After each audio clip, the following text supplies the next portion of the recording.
Bonjour mes chers amis. Euh, la chaîne de télévision, La Voix de la Vérité.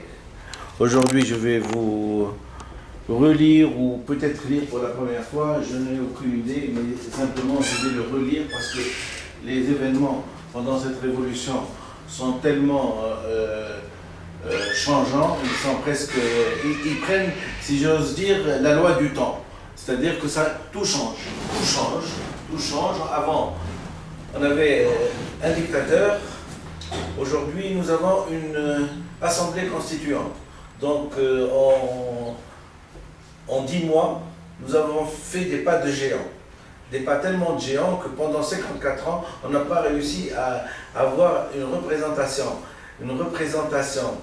réelle, fictive de la population tunisienne.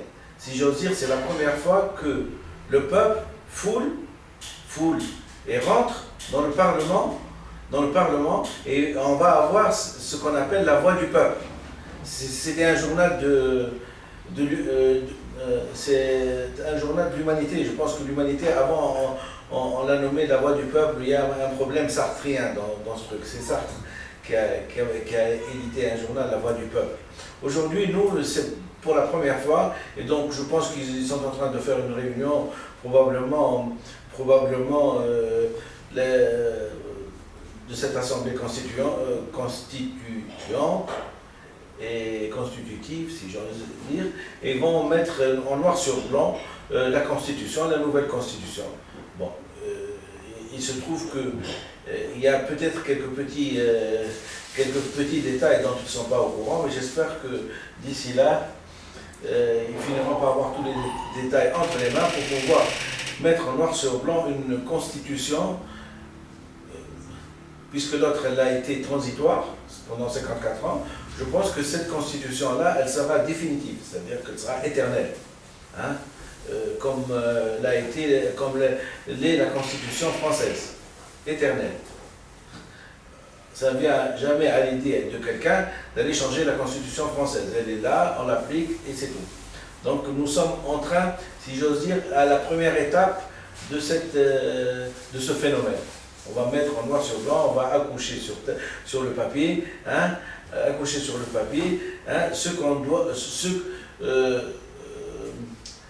l'Assemblée qui va diriger le pays. C'est une Assemblée qui va diriger le pays.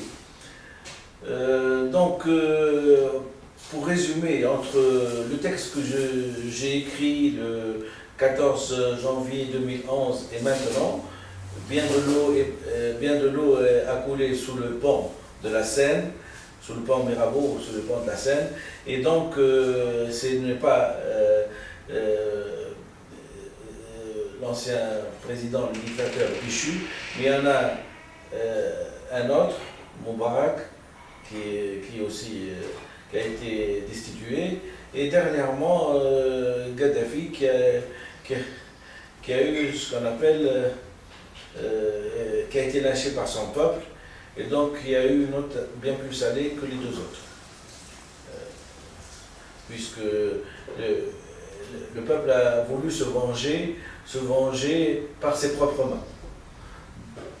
D'ailleurs, je tiens à souhaiter, c'est une opinion et peut-être une critique, c'est que vraiment, il a tout fait pour être lynché comme ça. Et c'est le peuple qui a... Maintenant que les présupposés détenteurs des lois civilisées qui réclament qu'on passe les gens qui l'ont assassiné au truc, je trouve que c'est une finesse qui n'en a propos. Parce que quand on a vu Kadhafi pendant 42 ans, on n'a pas levé le petit doigt pour l'arrêter, hein, de faire des massacres, hein, contre son propre peuple, hein, c'est ce qu'on appelle... c'est vraiment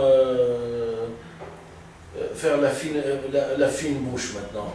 Que ce monsieur est mort, paix à son âme maintenant, mais il a été d'une sauvagerie contre son peuple qui est révoltante. comme j'habite à côté de la clinique Romana, quand je vois des amputés hein, de bras, des amputés de jambes, qui sont condamnés à une infirmité pendant toute l'existence, je me demande quel remords peut avoir l'ONU à réclamer une enquête pour pouvoir isoler celui qui a descendu, bien que je ne suis pas un fervent apôtre ni de la violence, ni du meurtre, mais je me dis parfois que quand c'est un truc aussi collectif et en réaction de tant d'années de souffrance, je me demande si la justice n'est pas du côté du monsieur qu'on est en train de chercher pour le passer en justice. Et ceci dit, c'est une réflexion plutôt philosophique que juridique. Et il ne m'appartient pas à dicter la loi au monde, comme on dit. Mais c'est une réflexion. Bon, toujours est-il que je vais vous relire un petit peu, puisque maintenant nous sommes sous des jours meilleurs, et comment dirais-je, qu'il y a de l'optimisme en l'air, et le Parlement a déjà pris les mains, a déjà pris le gouvernail, et qu'il est en train de travailler pour écrire cette constitution. Je vais juste encore relire un texte que j'ai écrit le 15 ou le 14 janvier 2011, et donc pour nous remémorer qu'est-ce qu'on a enduré, et pour nous remémorer quels sont nos buts, quels sont nos buts dans cette révolution. Alors, je commence le texte. La liberté n'existe que là où l'intelligence et le courage parviennent à mordre sur la fatalité. Roger Gallois, 1913-1978. En reconnaissance à la population de Sidi Bouzid et à Mohamed Bouazizi, où la première flamme de la révolution s'est allumée. C'est bien, c'est l'immolation par le feu qui nous a permis d'accéder à la liberté. La flamme on a toujours dit qu'il y avait la flamme de la liberté, et là c'est une coïncidence qui est bien, c'est cette flamme-là, et d'ailleurs on devrait même faire une statue qui représenterait la liberté, et qui représenterait paix à son âme, un truc en bronze énorme, comme au Sénégal, où il faut s'attacher à objectiver la liberté. Et comme la statue de la liberté aux États-Unis, il faut s'activer à objectiver, c'est-à-dire à rendre un objet palpable pour des générations futures, de ce qu'on en a acquis le 14 janvier 2011. Et je ne vois pas une autre idée qu'une grande statue représentant Mohamed Bouazizi en feu, mais bon, en feu, et ceci s'inscrira probablement dans la mémoire collective et dans les générations futures. C'est une proposition donc de Dr Belfils Ahmed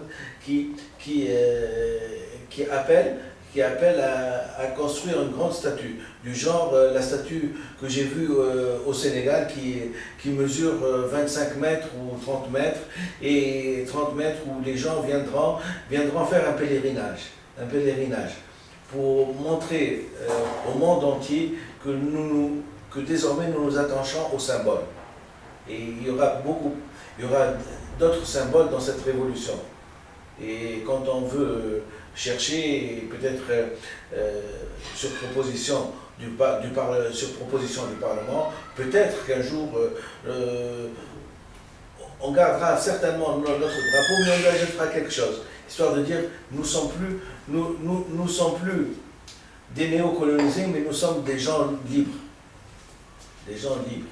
Et si pendant 54 ans on a été des esclaves, sous deux régimes et deux dictateurs, ce n'est plus la révolution du 14 janvier 2011 a amené un autre type de Tunisien.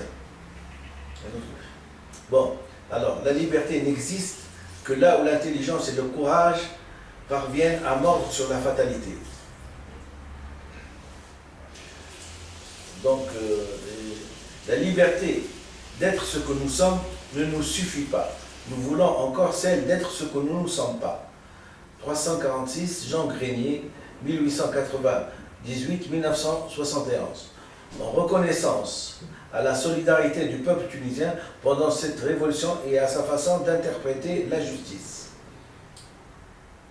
Oui, si le peuple est descendu dans la rue, hein, c'est qu'il a interprété l'injustice, et à partir du moment où il a interprété l'injustice, hein, et il est descendu dans la rue pour destituer un président, c'est qu'il a bien compris que ce n'est pas par cette voie-là qu'on va accéder à la liberté.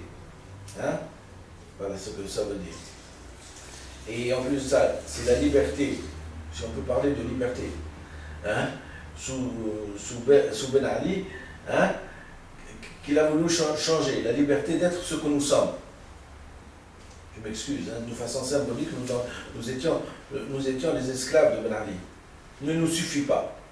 Oui, elle ne nous a pas suffi. On est descendu dans la rue pour accéder à la liberté.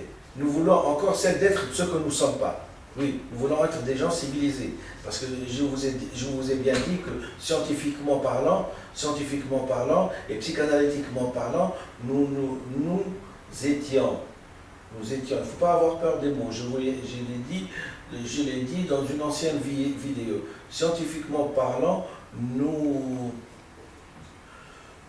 répondons à la définition psychanalytique d'un primitif. Un primitif, c'est quelqu'un qui, je l'ai dit, hein, qui s'impose un interdit, donc un tabou, hein, qui s'y soumet. Et comme nous soumettons à un tabou qui est le tabou de la communication, donc nous faisons partie des primitifs. Il y a la civilisation et les primitifs. Et la révolution, qu'est-ce qu'elle a amené? C'est l'accession d'un peuple qui répondait aux critères de primitif à un autre étage de développement humain, c'est l'être civilisé. Vous voyez que la révolution du 14 janvier 2011, ce n'est pas du... Je m'excuse, hein, ce n'est pas du pipi-tcha. Hein, c'est une révolution qui a fait bouger les lignes, c'est une révolution qui a fait accéder l'homme, l'humain, hein, d'un stade de développement humain et civilisationnel à un autre stade de développement humain et civilisationnel.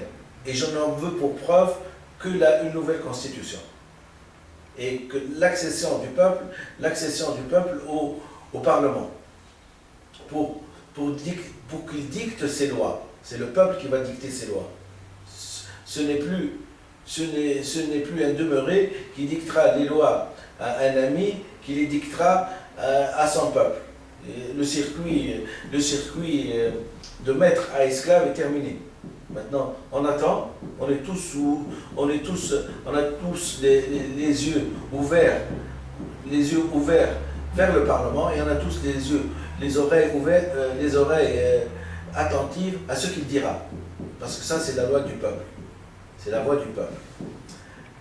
La liberté appartient à ceux qui l'ont conquise, André Malraux. Oui, c'est le peuple qui a conquis la liberté. Donc la liberté appartient au peuple. Au Premier ministre